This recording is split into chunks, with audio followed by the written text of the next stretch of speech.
యేసే మార్గం, నేను విడువడు ఎడబాయడు. ఈ రోజు దేవుని వాగ్దానం. Praise the Lord. యేసుక్రీస్తు నామములో మీ అందరికీ శుభాది వందనాలు చెల్లించుకుంటున్నాను. ఏసీ మార్గం అని మా కార్యక్రమం ద్వారా ఎంతమంది అయితే ఈ ఉదయకాల వాగ్దానం వింటున్నారో సిస్టర్స్ అండ్ బ్రదర్స్, ప్రతి ఒక్క దేవుడు మిమ్మల్ని మీ కుటుంబాన్ని దీవించి ఆశ్రయించును గాక. మరి మీ జీవితంలో మీ కుటుంబంలో దేవుడు అనేక అద్భుతాలు జరిగించాలని మనసారా కోరుకుంటూ ప్రార్థించుకుందామా. స్తోత్రం. పరిశుద్ధాత్మడ వాగ్దానం ద్వారా మీరు మాట్లాడి బలపరిచి స్థిరపరచమని యేసు నామములో అడుగుచున్నాను తండ్రి. ఆమెన్. హల్లెలూయా. ప్రతిరోజు ఉదయకాల వాగ్దానం వింటున్న మిమ్మల్ని, మీ కుటుంబాన్ని, మీ బంధువులను, మీ స్నేహితులను, మీ కుటుంబ సభ్యులు అందరినీ దీవించాలని మనసారా కోరుకుంటూ వాగ్దానం చూసుకుందాం. కీర్తన సామెతలు 4వ అధ్యాయం 10వ వచనంలో, నా కుమారుడా, నీవు ఆలకించి నా మాటలు అంగీకరించిన యెడల నీవు దీర్ఘాయుష్మంతుడగుదువు. హల్లెలూయా. ఈరోజు చాలా మంది బాధపడుతూ ఉంటారు కదండి. ఏమని? దేవుడు నన్ను ప్రేమిస్తున్నాడో లేదో, నన్ను ఆదరిస్తాడో లేదో, లేకపోతే నన్ను దీవిస్తాడో లేదో, నాకు ఆశీర్వాదం ఇస్తాడో లేదో, లేకపోతే నాకు ఆయుష్ని ఇస్తాడో లేదో అని భయపడుతున్నావా? అయితే దేవుడు ఈ రోజు నీతో మాట్లాడుతుండండి. హల్లెలూయా.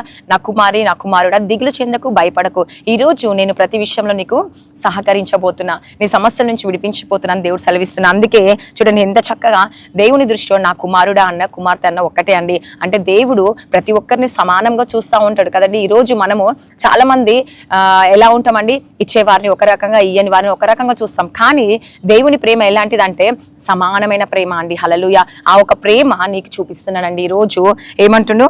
నీవు ఆలకించి నా మాటలు అంగీకరించుము. హల్లెలూయా. ఎవరి మాటలు అంగీకరించాలంట అండి? దేవుని మాటలు నువ్వు అంగీకరిస్తే దీర్ఘాయుష్మంతుడు అవుతావంట. హల్లెలూయా. దేవుడు నిన్ను ఆశీర్వదిస్తాడంట, నిన్ను దీవిస్తాడంట, నిన్ను పోషించి సంరక్షిస్తాడంట. కాబట్టి ఎంతమంది అయితే ఉదయకాల వాగ్దానం వింటున్నారో సిస్టర్స్ అండ్ బ్రదర్స్, ప్రతి ఒక్కరు ఈరోజు నువ్వు మరణ పడకలో ఉన్నావేమో, లేకపోతే నీకు ఆయుష్ లేదని బాధపడుతున్నావేమో. చూడండి, హిజ్కియా ప్రార్థన చేసినప్పుడు మరణకరమైన రోగం మీద ఉన్నప్పుడు దేవుడు తనని తప్పించానండి. ఈరోజు నిన్ను కూడా దేవుడు తప్పించాలని కోరుకుంటుండు. కాబట్టి నీ జీవితంలో, నీ కుటుంబంలో దేవుడు అద్భుతాన్ని చేయబోతుంది. కాబట్టి చింతించకండి, భయపడకండి, దిగులు చెందకండి. ఈరోజు దేవుడు ఆయన ఒక ఆయుష్ని మీకు ఇవ్వబోతున్నాడు. కాబట్టి ప్రతి ఒక్కరు మిమ్మల్ని, మీ కుటుంబాన్ని దేవుడు దీవించి ఆశించును గాక.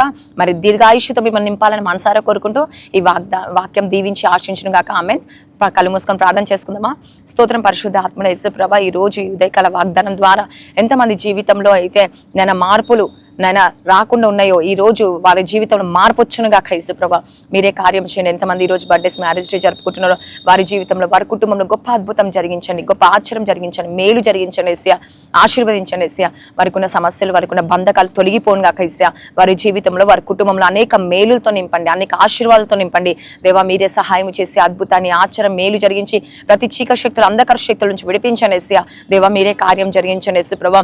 ఈ రోజు గర్భఫలం లేని, సంతానం లేని వాళ్ళకి యేసయ్యా వారి గర్భాన్ని తెరవండి యేసు ప్రభా. భార్య భర్త సమస్యలు కోర్టు కేసు యేసు ప్రభా, నైనా ప్రతి సమస్య నుంచి విడిపించండి, ప్రతి బంధకాలు తొలగించండి, శాంతి, సమాధానం, నెమ్మదిని కలిగించండి.